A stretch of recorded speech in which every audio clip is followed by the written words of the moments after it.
Hello everybody, and thank you for joining today's session about how to write effective dialogue. Hopefully what I'm going to say is going to be helpful to you. I know dialogue is something that screenwriters tend to worry about a lot, so I hope that something that you get from today is going to be useful to you as you move forward in your careers, and some of these principles will ring through. There's a couple of examples and clips, and obviously please do put questions in the chat, and hopefully I can get to them at the end of the session and be helpful to you. Please do feedback, of course, anything that you find from the session if it is particularly useful as well, because not only does it help the BFI, it also helps me to learn how to be better at doing this. So let's crack on with the first slide, if that's okay. So I've just put up some iconic quotes for you.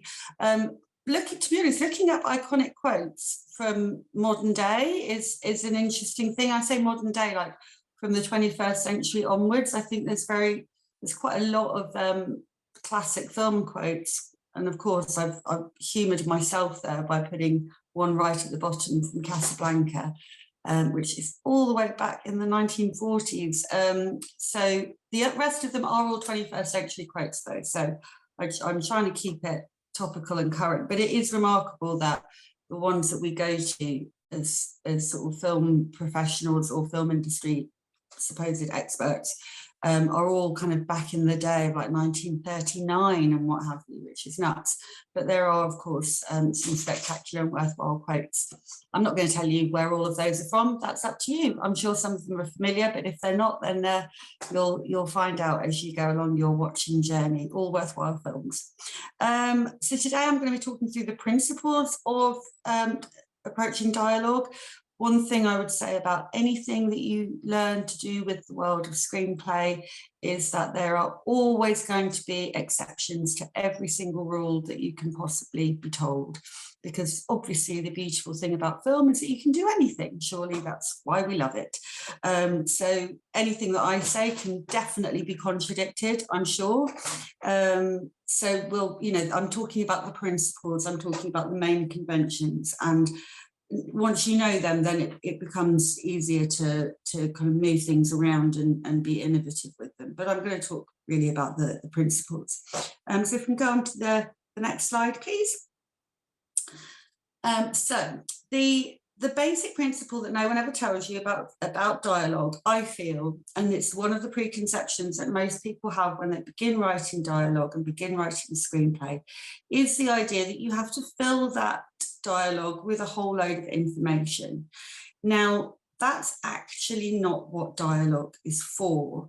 Obviously, we're dealing with a visual medium, with it being film, and the information needs to be on the screen. I don't know if you've noticed, if you're watching a film when somebody calls you up on the phone and maybe you like put the sound down a bit on whatever it is that you're watching, but if you're watching the images, you can still pretty much get a sense of what's happening.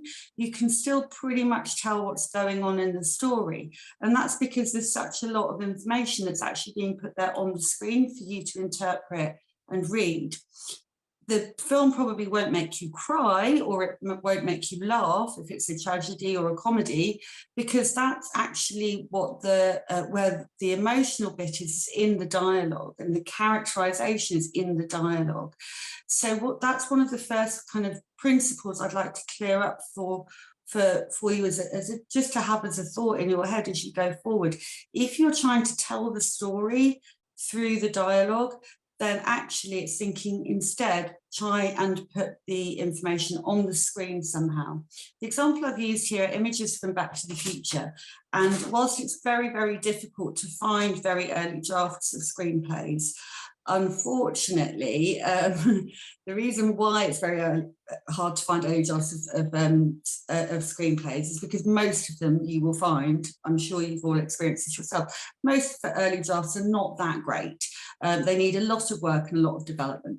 So the first draft of Back to the Future, classic film, is no different. And the first point at which the time travel experience is actually happening, which is of course where these images are from, in that early draft is quite literally the character of Doc standing in his garage with Marty McFly explaining time travel to him in dialogue.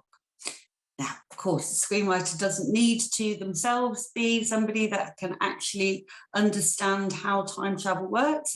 We're still not quite there yet, even in 2023. So we've got a way to go before we can kind of understand all of the science there. You don't have to know that as the screenwriter. All your story is about is transporting somebody through space and time and putting them in the past. And when they redrafted the screenplay of Back to the Future, they did this very effectively through the imagery in terms of putting the information on the screen. So at the far left of the screen, as you look at it, you can see the dates that are worked out there, the date where they are, the date they want to go to, the date they're coming from, and you've got the flux capacitor, which is this completely imaginary, made up thing that doesn't exist. But we, the audience, go, oh, okay, that's the thing that makes time travel happen. And then the 88 is the 88 miles per hour that the car needs to go super, super fast, leaving those tracks of fire between Marty and Doc's legs as the dog time travels back into the past. So through action, through visual descriptors and events, we can see that the information is there on the screen. And the important thing from Marty's side of it is that look of horror and wonder that he's showing us in that image that I've put there on the right hand of the screen. Now you could argue, okay, well, actually, Doc does do a huge amount of talking about time travel in that sequence. But as it happens and as we watch it, we're not really cued into all of the things that he's saying for the fact that they're really unfamiliar to us. And so all of the things that he's saying are being supported by the images. The way in which he's talking and the kind of intricacies of it is showing us somebody that as a character is very learned and very well studied and is obsessive about this topic and has been working on it for a very long time and is very excited right now. Those are the things that we're learning in principle through the things that he's actually saying. What he's actually saying in itself is less important. So as we go on to the next slide, and begin to think about how our characters might begin to talk believably.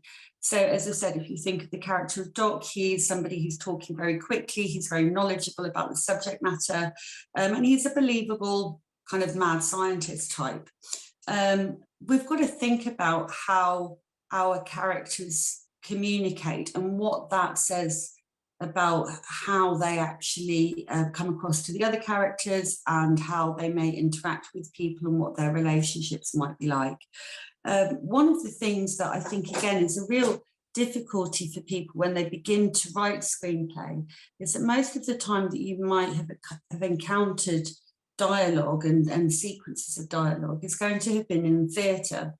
And in those environments, then people do speak in much, much longer lines. And of course, they do speak directly to the information that's happening and doing what we call a lot of exposition through the dialogue, because we don't have a camera through which to do visual storytelling in the same way when we're working with theatre productions. Now, screenplay does something slightly differently with dialogue. And as you come to be more familiar with screenplays, hopefully one of the things that you'll notice, and it's certainly one of the aspects that we need to become familiar with, is that the lines in screenplay are much, much shorter. The examples that are on this PowerPoint here, but the top section of the slide that's showing at the moment is an extract from the script of I, Tonya, which is very, very short lines between the characters. And it creates a wonderful sense of dynamism. There's quite a lot of conflict between the characters in that film. And by having these short, very sharp exchanges, the dynamism and the pace of the scene moves forward quite quickly. The other thing is it actually gives a greater sense of reality, because the sort of time frame is distilled. was going to say diluted, that would be the opposite. The time frame is distilled, and everything in film is distilled and therefore amplified. And where you have much shorter lines of dialogue, again, the impact of those is that much more profound because it's happening rather than a conversation in real life that might take half an hour, an hour. A conversation will last half a page on screen and yet could be a very significant point in the film. So we're always looking to distill the essence of what is being communicated in those lines. The risk of having very long sections of dialogue is that rather than how it is in real life, where if somebody is talking at length and giving a speech, that it tends to be that that speech is then very important and they are somebody that we should be listening to everything that they are saying if they're in a position to be making a speech. And certainly if something's really moving and really important to us as a person and we feel that we have to explain our emotions in quite a lot of depth, then we need to, you know, in real life kind of expand on that and talk for a longer period of time. The opposite effect happens on film though, where if a character starts to speak for too long, the audience almost zone out of their voice and begin to not really pay too much attention to what they're saying anymore.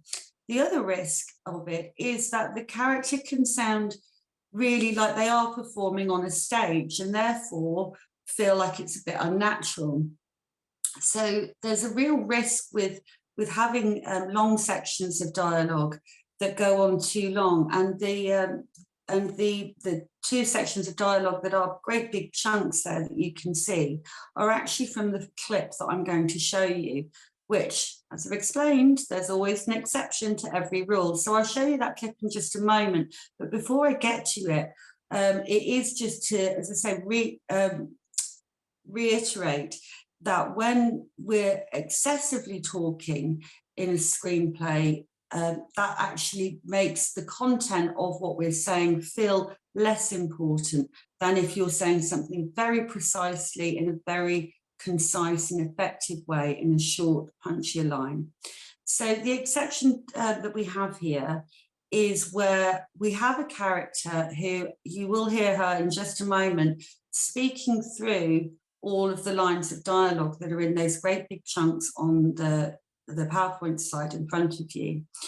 Now, the point of the scene is that the character is rambling on, and we are seeing her ramble on through the point of view of our main character, which is a character played by Steve Coogan, who's sitting next to Judi Dench, who's playing Philomena. And there's a humour to be gained from his perspective as a journalist, listening to this elderly woman describing a very, very romantic novel that is of absolutely no interest or of any consequence to him. So that whilst those lines need to be there because your actor, Judi Dench, needs to learn all of it and needs to perform it, equally, it's the purpose of that sequence is not for us, the audience, to pay attention to everything that she's saying. We're much more invested, as I hope you'll see in the sequence as it runs, in the experience of the character who is accompanying her. I'm getting the royal treatment, Martin. I feel like the Pope. Well, it'll save your hip. So. Is that an interesting book? I've just finished mine. Yeah, no, mine's rather dull. It's about the October Revolution, political horse trading. Oh, mine's about horses. It's about this fellow, Robert, and he's engaged to this Duchess. And he's only the son of a doctor, so he's done very well for himself. Anyway, she thinks he's got his ditch water. So he takes up an interest in the horses, because that way he'll get in with the upper classes. And of course, he meets this girl down at the stables. And she's not even a doctor's daughter. Her father's a farmhand, and he only has the one foot. Oh, dear. But anyway, of course, they fall in love. But the thing is, Martin, this Duchess, she only wants Robert, despite the fella she's really after. And then towards the end, she finds out that the stable girl has designs on Robert. But before that, the father with the one foot dies, and he says to Robert, follow your heart. Yeah, that sounds like a real page turn. Well, you can borrow it. That's okay. No, I finished it now. I feel like I've almost read it. So as I say, you can hopefully see from that the humour that's being brought out there in the interaction between those characters, and the fact that she is talking at length is really not intrinsic to the plot, and that's kind of the point.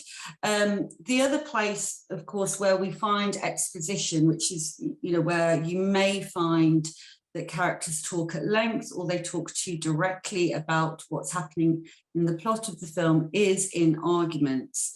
Now, arguments can be very, very useful aspects to use in your screenplays. Apart from anything else, of course, they are an area of conflict, which is always useful, because conflict is what brings about change, as we know, through story development. But it's thinking about, crucially, what the stakes are for the characters. And so when we're looking at something to do with exposition, which is, as I say, revealing specific story information, we need to think about the tension that's involved and the consequences and the context.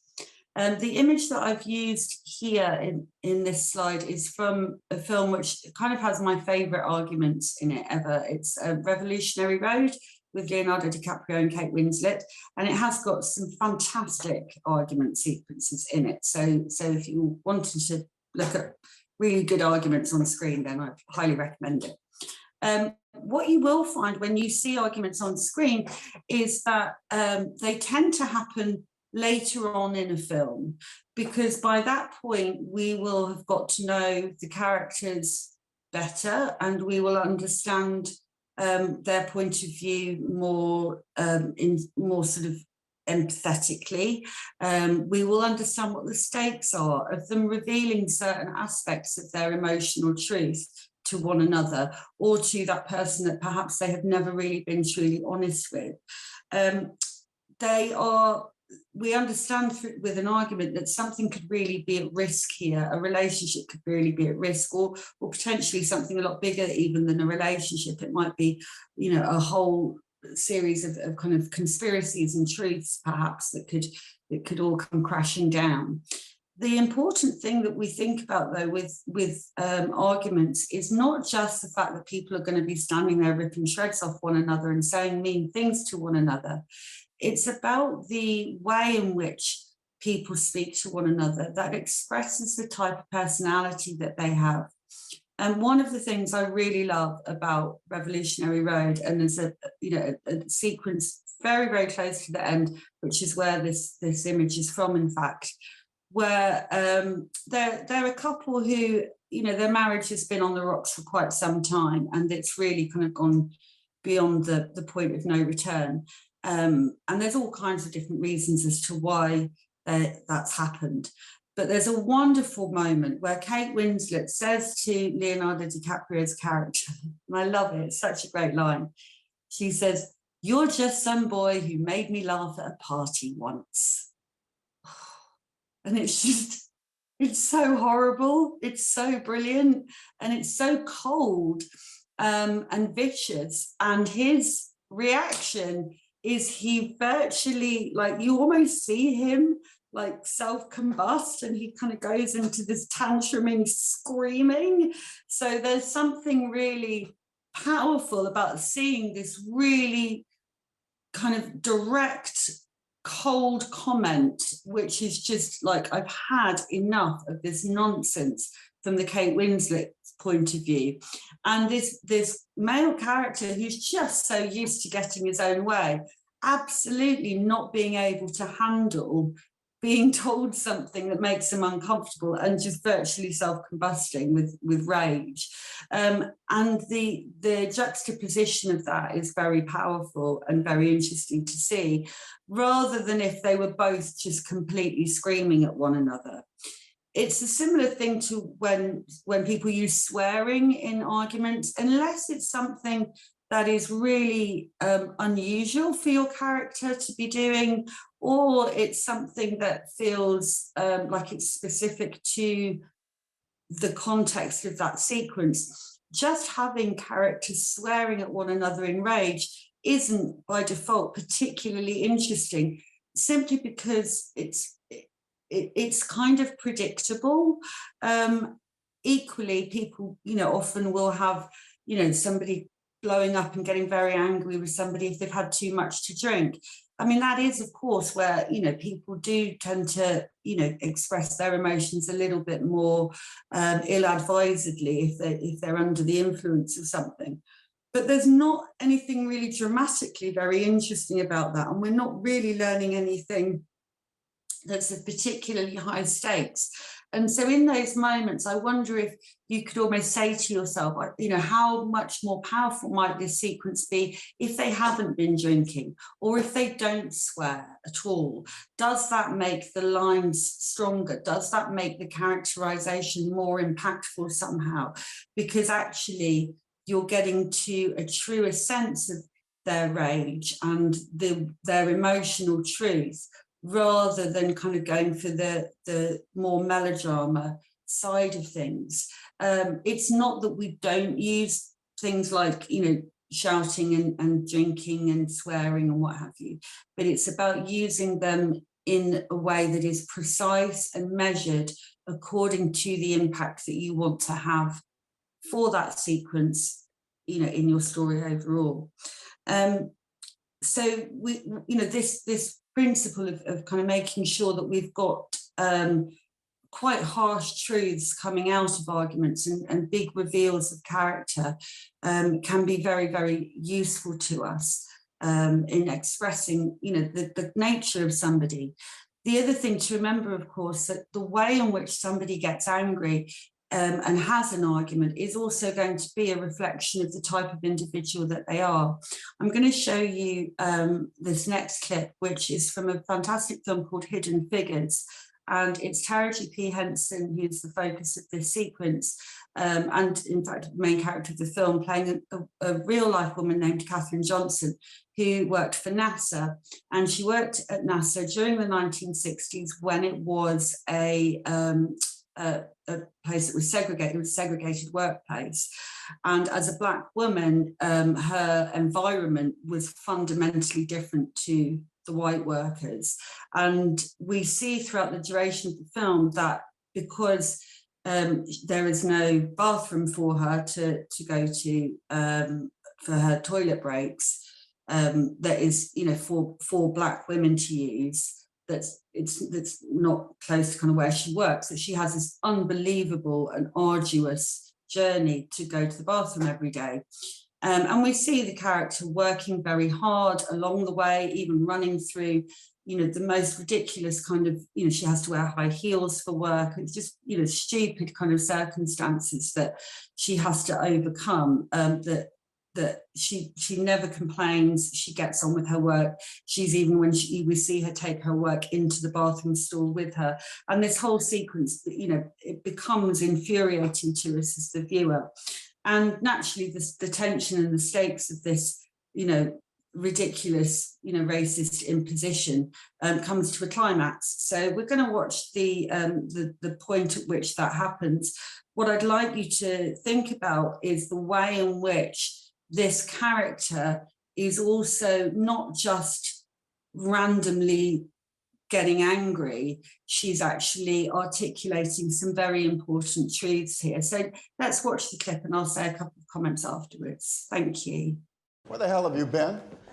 Everywhere I look, you're not where I need you to be. It's not my imagination. Now, where the hell do you go every day? To the bathroom, sir. To the bathroom. To the damn bathroom. For 40 minutes a day? What are you doing there?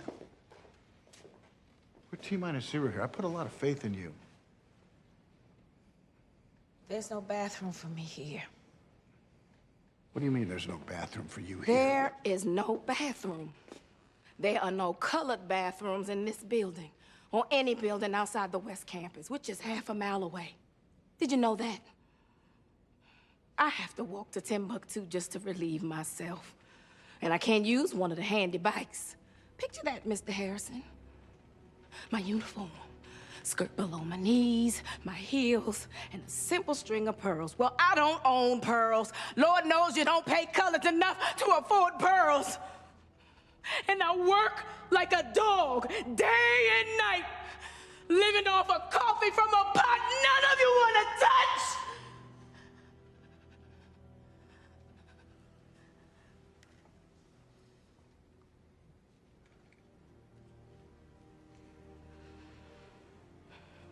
So, excuse me if I have to go to the restroom a few times a day.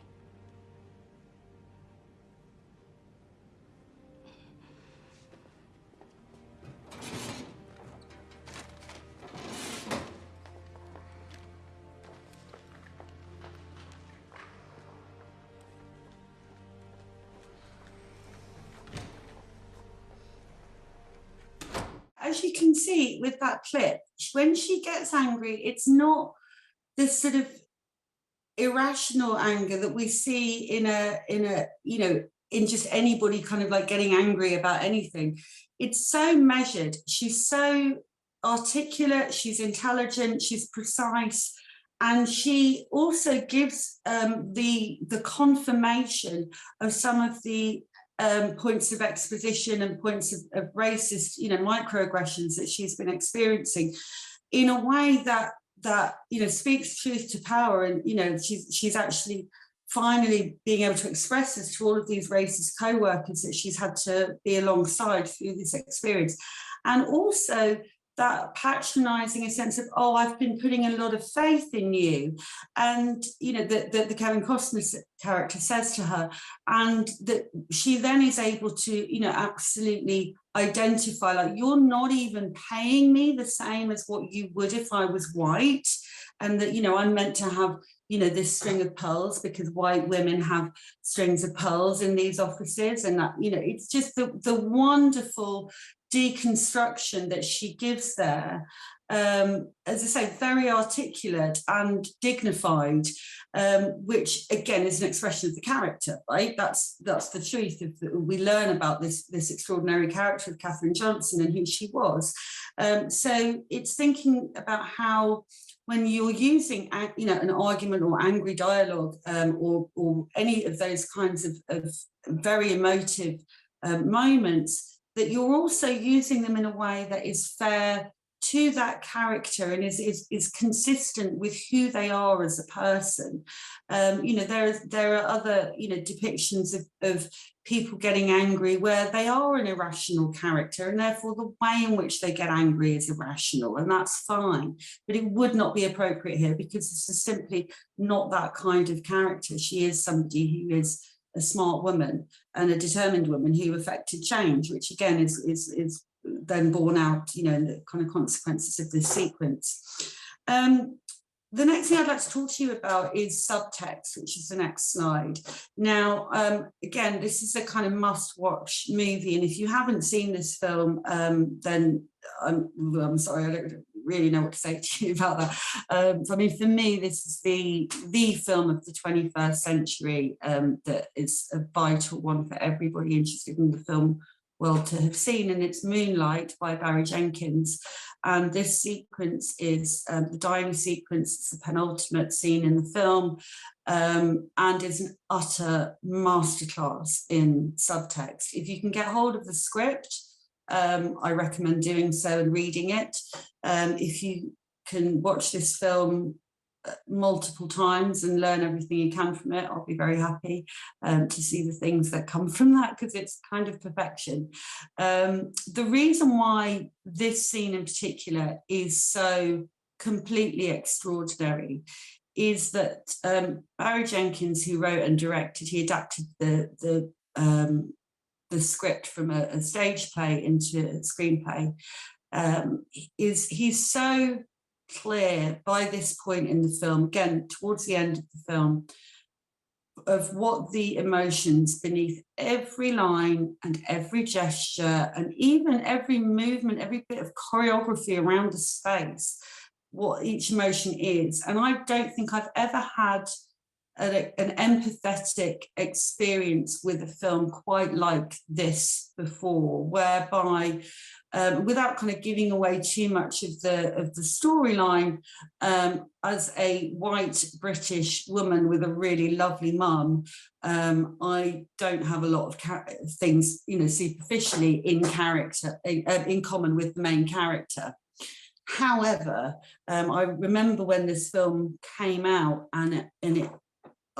I just used to even well up at seeing the poster on the tube. It just used to destroy me because it felt that, you know, that everything that's happening to this character was happening to me personally. And even more recently, I remember I was in a cafe and the song that plays in this sequence came on in the cafe that I was in, and it was insane. It was like I was remembering something from my life. It was like, no, that you're remembering the scene in a film that happened to imaginary characters.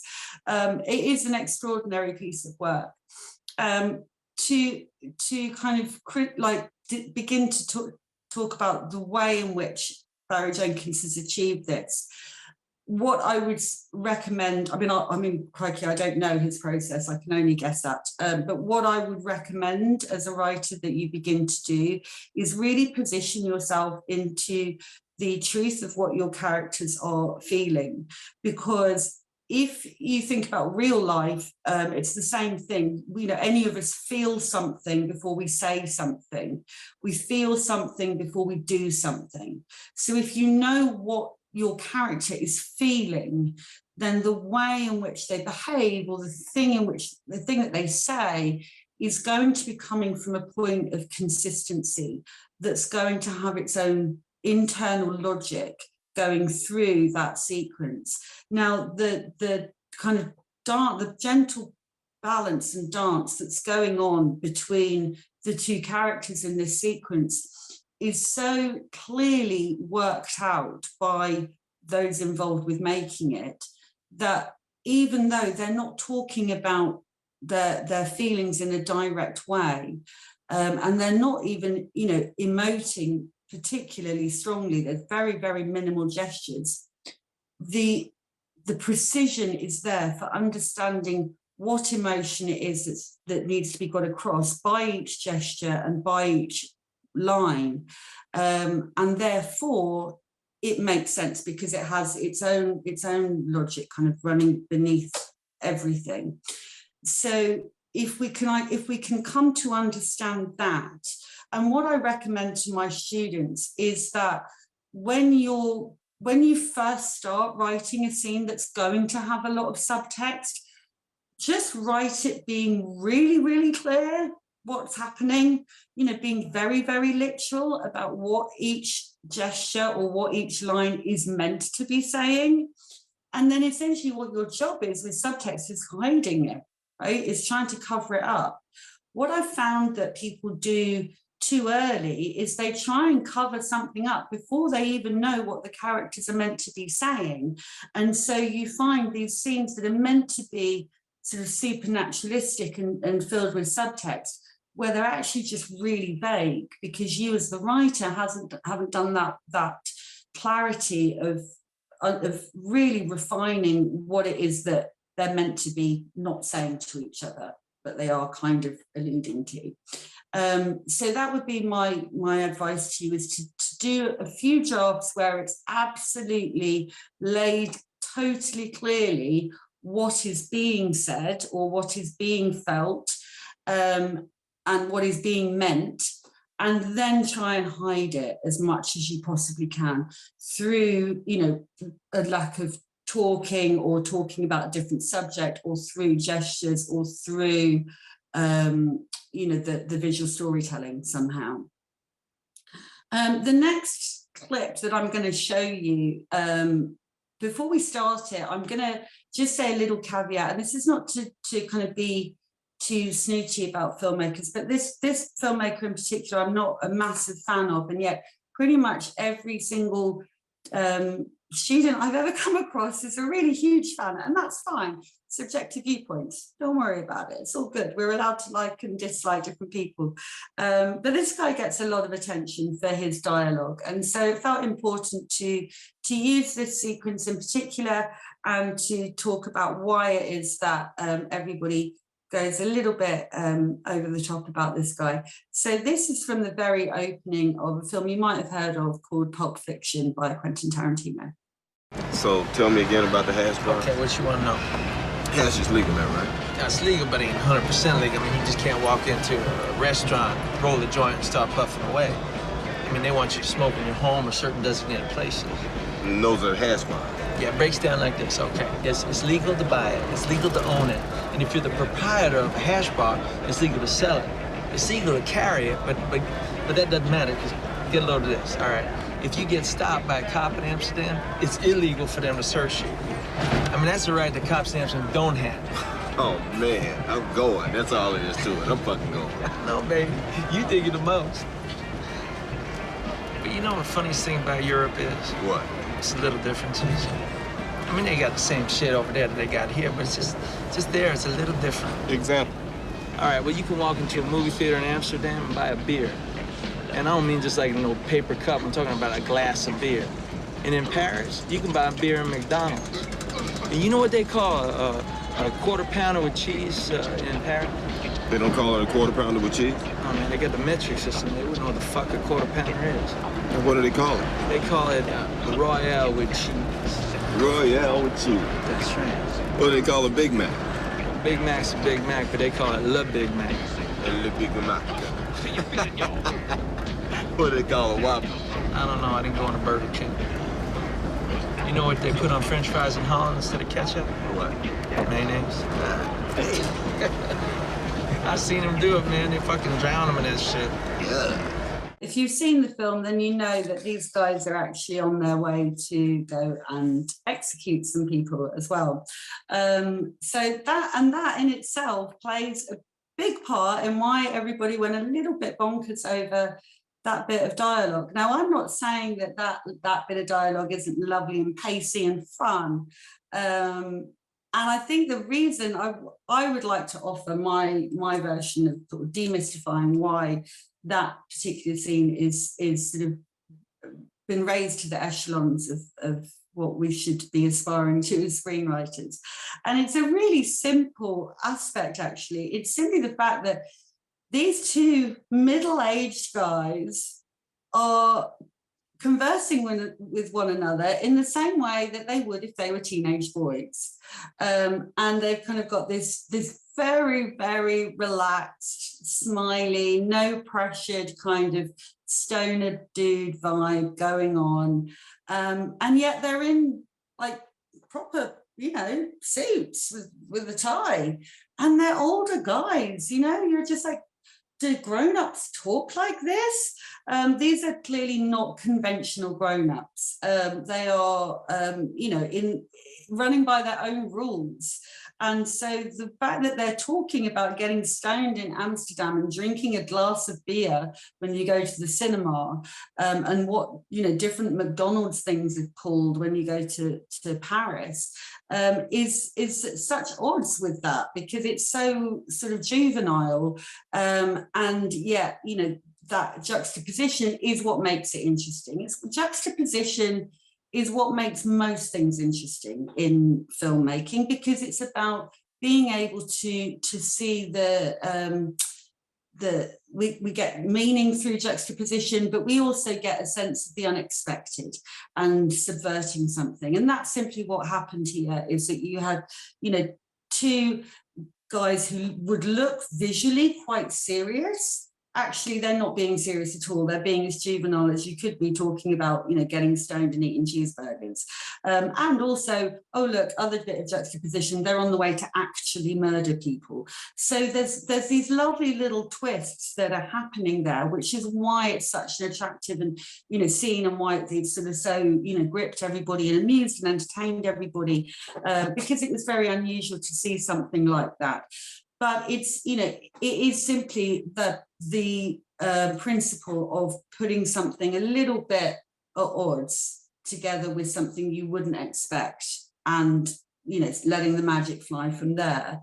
The crucial thing to remember is that even though that conversation might appear to be about nothing, it's very, very deliberately geared towards a much younger subject matter than guys of their age would normally be talking about. There's a complete purpose in doing that, because it's to express the fact these are not family guys, they don't have responsibilities, they can just, you know, kind of fill their heads with when am I going to get stoned or drunk or, you know, go to Amsterdam again. They, you know, that's absolutely intrinsic to our understanding of who these people are. So although it feels and sounds very, very easy, and although, you know, we may even hear of certain lines that are improvised, for example, in various different films, if it's remained in the final edit, it's there on purpose. And it's there because it has an effect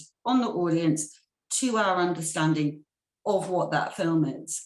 I mean, just, you know, the idea as well, I mean, I don't know how many of you travel, I don't even know where you're all coming and watching this from, but the idea of sort of, you know, when you're in Paris, you go to McDonald's is, you know, like, there's something specifically characterful about that as well, which says something about Vince Vega, the John Travolta character. Again, this sort of idea of, you know, of the type of person that we're talking about, the insights into, you know, how they lead their lives and what choices they're going to make, that are very, very, very specific. The other thing that's really important about this is that, you know, when you do then get into a situation where you're using the dialogue to explain something, and, you know, again, you know, we do, just because it simply follows on from the sequence, so it's logical to talk about, there is a section, of course, where immediately after this, they are going to go and execute some people, and they're going to tell them why. And in that, the telling of the, you know, about to be victims, why they're about to become victims, there is tension that is raised. Now, this is a really important point. If you're going to, again, like we talked about, or like I talked about with the arguments, and how if you're going to use exposition, that you would put it into an argument because that's a point of tension and a point of conflict. Similarly, if there's about to be, you know, a murder taking place, or something where, you know, there's really, really high stakes going on, and the audience is aware of those possible consequences, then you can get away with explaining something in dialogue. But be very aware that the only way that that really is going to hit home to the audience and have us kind of on the edge of the seat is if we're aware that there's really, you know, these high stakes, and that we've kind of got a lot of dramatic tension going on. If it's just information that comes out in a very relaxed way, chances are we might miss it, and you can't afford for vital information to be missed, which is why it needs to be there in the images. Moving on from that, of course, visual storytelling. So next slide, please. This script extract is from The Silence of the Lambs, one of the best screenplays in this genre, I would say, and I think widely available online if you do a search for it. Top tip for searching screenplays: if you just literally put the title of the film that you're after and put screenplay PDF and hit search on Google, then you may well find the screenplay that you're looking for. It might not always be for free, but oftentimes it will be. If it's an English language mainstream film, then especially of the most recent ones, more recent ones, it's probably there online. This moment of visual storytelling is described here very, very efficiently, and it's a tiniest little bit of physical touch that happens on screen. However, I can tell you for certain that when I sat in the cinema watching this moment, every single audience member went, ugh, because that's the moment that Hannibal Lecter, who is a cannibal who eats humans, physically touches one and only time the FBI agent Clarice Starling.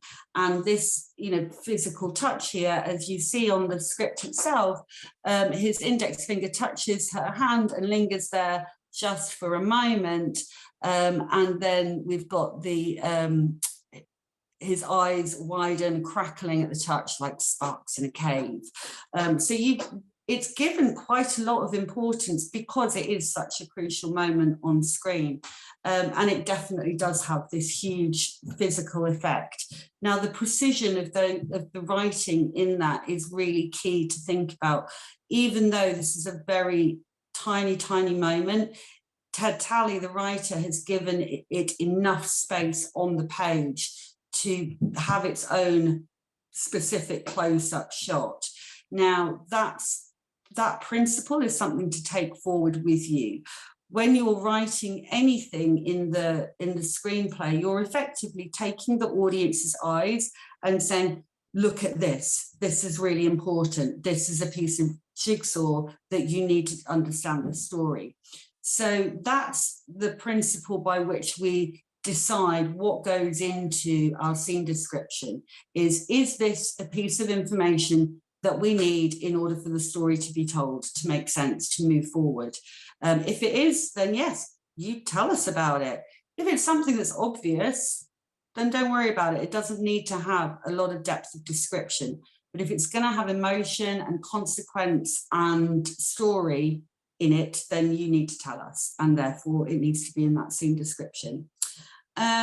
Let's just finish up with the last couple of slides, and then I can open for questions. So red flags to be looking over when you go back over your scripts. It's just something I tend to do myself as well, is if I've got my screenplay and I feel like I've maybe got some bits that aren't working there, I will just zoom out kind of pretty far so that I can't actually even read the text, but I can see the patterning of the text on the screen. And you will see where you've got great big blocks of text. And where you have great big blocks of text, whether that is dialogue or whether that is in scene description, you know you need to break that stuff up. Or you do know at least that you have to go and have a closer look at that. Make sure there's no repetition, make sure it's really clear what's happening there, make sure you definitely need it to be that big long block of text. And if you don't, then you're sorting it out, you're honing it and you're refining it. The other thing to think about is, as I talked about with subtext, is that you find your characters just talking around in circles, and you get to a point where you're like, I don't even know why they're talking about this anymore. If you start to have your characters tying themselves up in knots, then please don't continue to torture yourself. Just remind yourself what that scene is doing, what it is they're trying to say, and see if you can come at it another way. You're allowed to still keep all the stuff that you've already got. Don't worry about it. But maybe just try another way completely. See if that can be done another way and to attack it from another viewpoint. The images are your friend, you know, that is, we are in a visual medium. The images could probably be doing a lot of the storytelling for you. So as much as you can, you're prioritizing images over dialogue. And be careful as well if you find yourself trying to tell your audience something that the characters already know themselves. So this often happens when people are, I don't know, revealing backstory or something like, oh, you know, I saw your brother that you haven't spoken to for 15 years. And it's like, well, they will know they haven't spoken to them for 15 years. So things like that are really, you know, your characters will know. You know, you're going to have to find another easier way for the audience to understand that is going to be harder for you, but easier for the audience to be able to connect to and then believe the world that you've created. And then the final sort of tip really for reviewing your dialogue on the final slide is that really you're just saying one thing at a time with each line of dialogue, and you're just saying it once.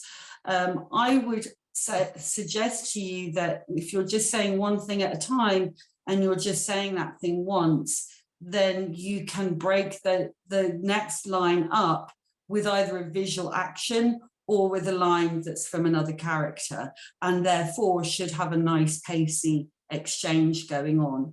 What you'll find as a writer is that sometimes we tend to repeat ourselves by saying the same thing or essentially the same sentiment 2 or 3 times over, and you only need to say it once. For example, yes, that's a great idea, let's do that. They're all the same thing. So you just need to say one of those things, and you say it the best way, the most characterful way, the most, you know, appropriate way for your character in that scene, and then you move on to the next line. So you're trying to always move that dialogue forward, progress, and try not to repeat things. And yeah, I think, oh gosh, I've run over a couple of minutes, but hopefully we can still have 10 minutes of questions. So thank you very much for listening. I hope that's been useful. And hopefully there's some fun questions in here for me to have a go at as well.